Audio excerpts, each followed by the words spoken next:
Ya mobil aku sakit dirawat.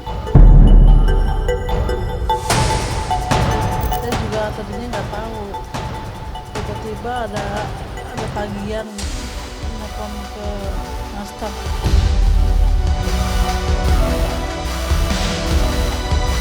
Yang nutup anak saya, anak saya yang nutup.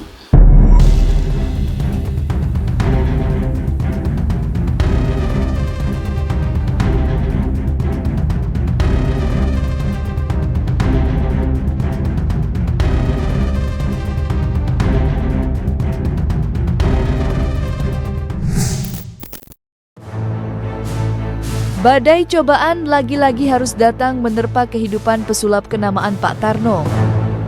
Ya, di tengah kondisi kesehatan yang tak kunjung membaik, pria bernama lengkap Sutarno itu harus kembali menelan pil pahit kehidupan. Pak Tarno mengaku bahwa belum lama ini dua mobil pribadinya telah lenyap begitu saja lantaran digelapkan oleh dua sosok pelaku. Mirisnya, dua sosok pelaku itu disebut-sebut tak lain adalah dua orang kepercayaan Pak Tarno, yakni mantan supir dan mantan manajernya. Dua sosok itu diduga telah menggadaikan mobil tanpa sepengetahuan Pak Tarno. Dan ketika tagihan datang, mereka menghilang begitu saja. Lantas seperti apakah tangis kekecewaan Pak Tarno? Ya mobil aku sakit dirawat, mobil digedein, orang nggak bilang. Aku teleponin terus sama yang nggak ada, yang televisi lah, teleponin terus diunjukin nomor telepon Arif, telepon aja sendiri sama Arif. Dan aku terus aku kemarin di rumah sakit, sama telepon dong, telepon bilang mana telepon, kan nggak boleh di rumah sakit mana telepon. Saya nggak main namun telepon ini bising, sama nggak tahu. Pasti kita pengen berikan ekspresinya. Mengedepankan estetika. Kan dokter sampaikan. Jelas tadi mendengarkan. Ini mobil dua-duanya habis. Dulu yang baru dijual. Terus yang bekas digadein. Munanya udah. Ini mobil habis dua. Yang dulu nipu, yang bekas keduanya digadein. Aku nggak kemana-mana, nggak mahal. Lagi lama, misalnya orang dapat ngari bernyampe lah lama, orang lama kasih aja lah, lama banget. Kepada awak media, istri serta manajer baru Pak Tarno lantas berbagi cerita tentang kronologis perkara ini dari permulaannya. Menurut penjelasan mereka, kasus penggelapan ini pertama kali ia ketahui ketika sedang terbaring lemas di rumah sakit. Dan dalam kondisi tidak sehat itu, Pak Tarno dikejar debt collector yang menelepon tak berhenti. Terkadang panggilan datang 5 kali sehari, namun tak jarang panggilan masuk melebihi 10 kali. Dan isinya sama. Lewat telepon itu, mereka menagih hutang sebesar 35 juta rupiah untuk menebus mobil Pak Tarno yang digadaikan. Lantas, seperti apakah penjelasan lengkap pihak Pak Tarno soal kronologis kejadian itu? Saya juga tadinya nggak tahu, tiba-tiba ada tagihan telepon ke master.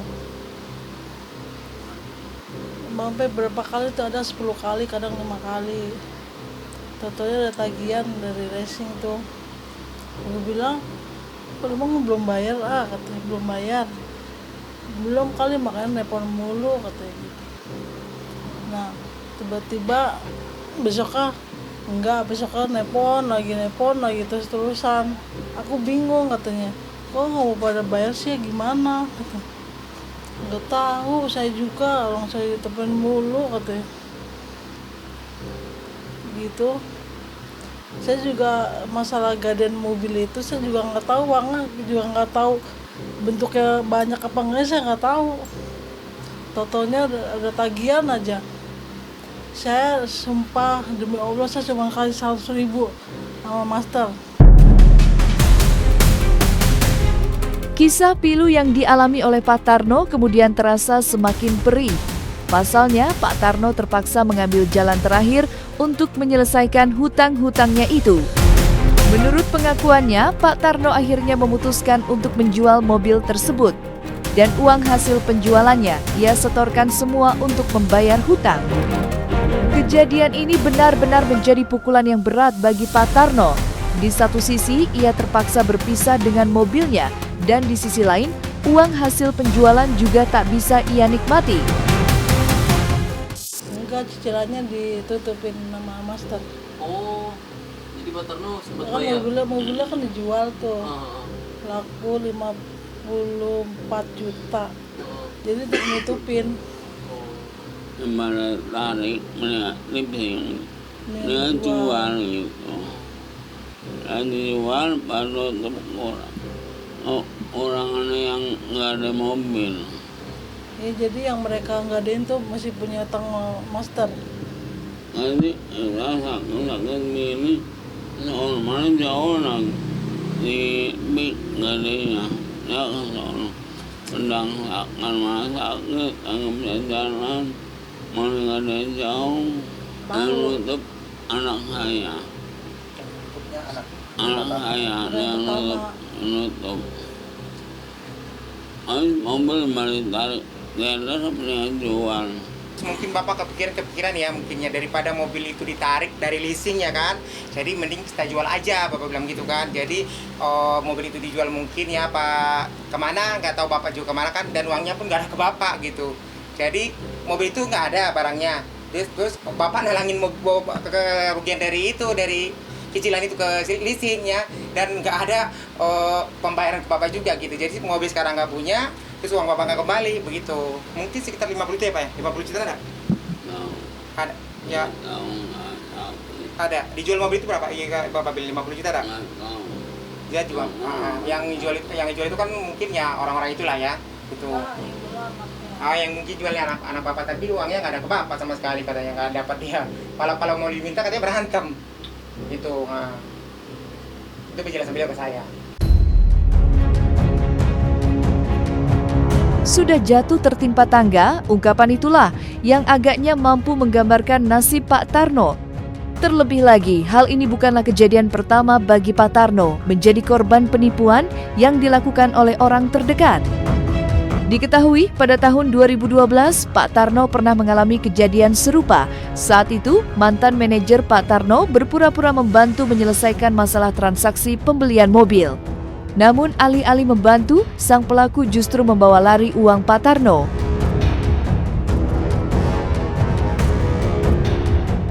Kronologisnya, Pak Tarno mau beli mobil baru, ditawarkan, dijanji-janjikan lewat si terduga pelaku aja. Waktu itu menyerahkan 100 juta Pak ya, mau beli mobil, ternyata saya ralat ya, waktu itu Innova saya bilang ternyata Avanza. 100 juta untuk beli satu mobil, ternyata mobilnya nggak pernah ada. Ternyata yang baru disampai dicicil sama Pak Tarno baru 5 juta ya Pak ya? Iya, saya tahu. 5 juta tapi yang diterima Pak Tarno 1 juta, gitu Pak ya? Ada juga bukti, mungkin nanti bisa ditanyain ke Pak Ozi, dulu mantan manajernya, juga ada bukti bahwa Pak Tarno sama Ibu pernah mendatangi rumah terduga pelaku untuk nagih. Tapi sampai sekarang belum juga ada pembayaran ya Pak ya? Gitu. Pastinya kita akan ngumpulin barang-barang bukti-buktinya ya Pak Tarno ya. Nanti Pak Tarno akan cari juga, dan kebetulan informasinya masih ada bukti-buktinya. Yang kedua ya, kalau memang nanti kita lihat apakah masuk ranah pidana atau perdata. Kalau pidana ya kita akan bikin LP, kalau perdata ya kita akan gugat nanti. Gitu. Bila ditarik ke belakang, Pak Tarno memanglah orang yang begitu percaya kepada orang-orang yang ia pekerjakan.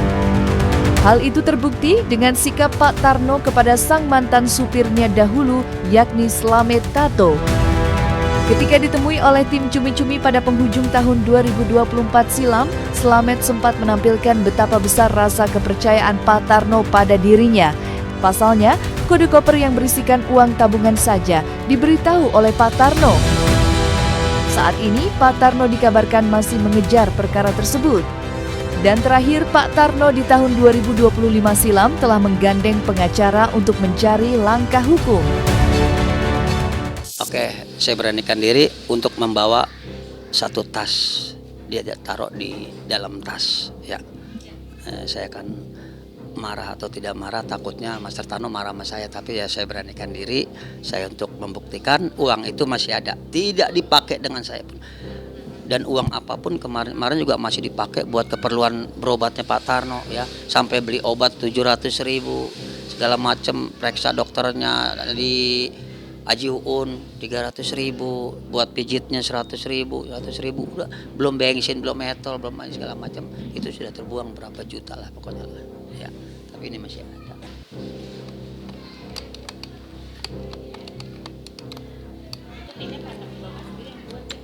Oh enggak. Ini masih ada uang di sini. Master Tarno selalu nyimpennya di sini. Ada 3 tas. Sebentar, ini warna apa lihat ya. Tapi istrinya pun nggak tahu. Istrinya taruh di sini nggak tahu. Yang kita polos. Tidak ada gambar. Ya, tidak ada gambar. Amanah orang, saya takut.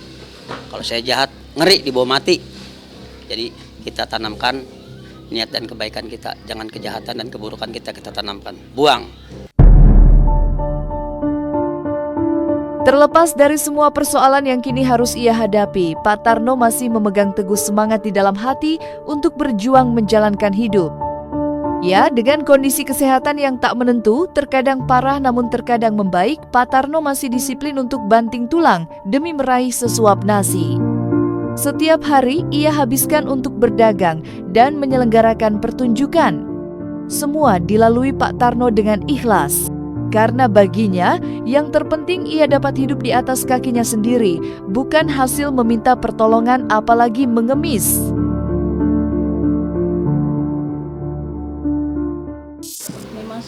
Masih kadang-kadang enggak, kadang-kadang jelas, kadang-kadang Kadang-kadang belok, kadang-kadang enggak. Kalau pikirannya dia ruwet, pasti ngomongnya susah. Ngomongnya dibentak mendingan, dibentak. Nanti kalau ada acara dibentak, kalau dibentak, kalau mendingan. Jualan. Jualan Dari saya Senin sulap. sampai Jumat, Sabtu Minggu sulap, siangnya foto-foto, siangnya malamnya sulap di pasar malam. Malamnya sulap di pasar malam. Siangnya Kalau siangnya di Kota Tua. Kalau penting saya nggak minta, nanti aja tambahan. Malah kan orang sulit beda aja. Kalau kan orang sulit kan bilangnya ngemis. Saya nggak minta, ngemis ngomongin, namanya ngemis enggak. Langsung kasih kembali buat pasar aja ya, mau dikasih.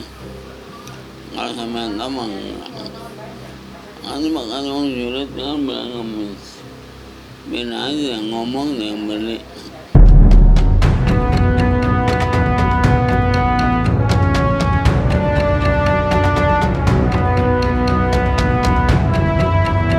Nah, selesai sudah Cumi Lovers. Jangan lupa untuk like, subscribe, dan juga share channel YouTube Cumi Cumi.